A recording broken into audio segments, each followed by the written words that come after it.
Let me ask you, having worked in a kitchen, and I guess having seen a few films, and we've all certainly seen a lot of films set in kitchens and restaurants.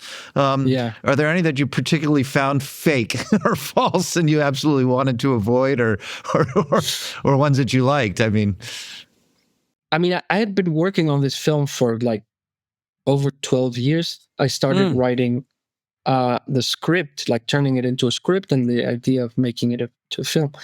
And then there was, as it came closer to finally being greenlit and getting when we got serious about it, a bunch of films set in kitchens started to pop up, and that kind of put me off. I was like, shit, I don't want to. I felt kind of like, I don't want to hop on that bandwagon. Right. Exactly. We know the show, really, right? Yeah. I really did not feel like jumping on a bandwagon, and I didn't want this movie to feel that way. So I that kind of pissed me off. So I made like a very strict rule about not watching any of it. So I haven't seen, and still to this day, I think I have to finish the cycle of this movie before I jump into The Bear, which I've heard is great, but I purposely didn't want to have anything to do with it. And there's another one called Boiling Point that I've heard is quite good. Which I didn't see.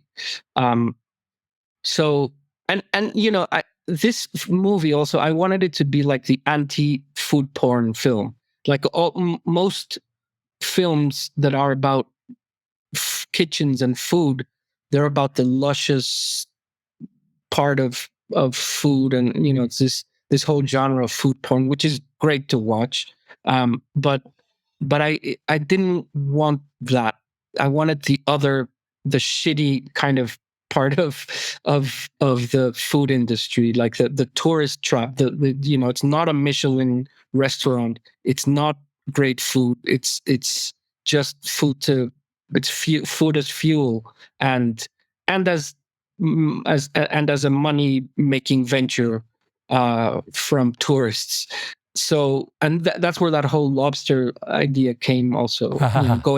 Visiting all those Times Square restaurants like Red Lobster and Olive Gardens. I went to see a lot of those places that I hate, but I kind of am fascinated by.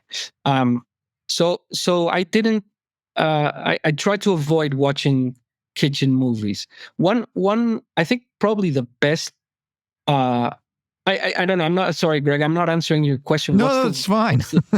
What's the most fake one? I don't know. I can't say. I mean, I kind of asked it in a way because it has been an explosion of late, and certainly The Bear is a bit of a cult. This is not The Bear, and that's yes, and great. This is what we like it, right? Exactly. Nothing against The Bear. Nothing against The Bear, but it has its own distinct. It takes us to a different place. I mean, it's kind of interesting when you think that. How Anthony Bourdain's show evolved to a place of being a little bit food porn.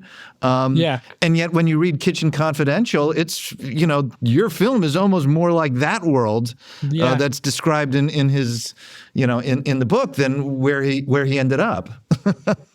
Well, that was a seminal book for our film, definitely. Like that, I gave that book to all the actors.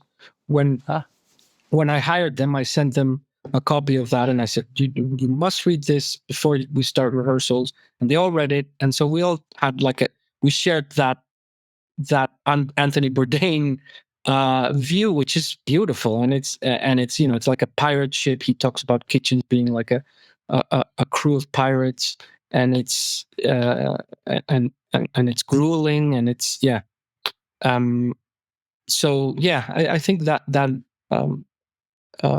well, it comes through. Formed the movie. Well, that's good. That's a good thing. I was going to say. I mean, they're pirates and they're pirates and they're dreamers. At the same time, at some level. Exactly. Absolutely, they are. I think my favorite food movie is a Japanese film called Tampopo. I don't know. Of course. Of course. What a masterpiece! Though that's a fucking master. That's a crazy movie. Crazy. It's such a great movie. So simple, so beautiful. Yeah. Wow. Definitely a favorite. For me, the false moment, and it's a really fun film, and I love it. It was Chef, Jean Favreau's film, but I just couldn't understand how somebody who was a chef in a Los Angeles kitchen could not speak Spanish. Yeah, that too. That rang false, but everything else was fine. Everything else.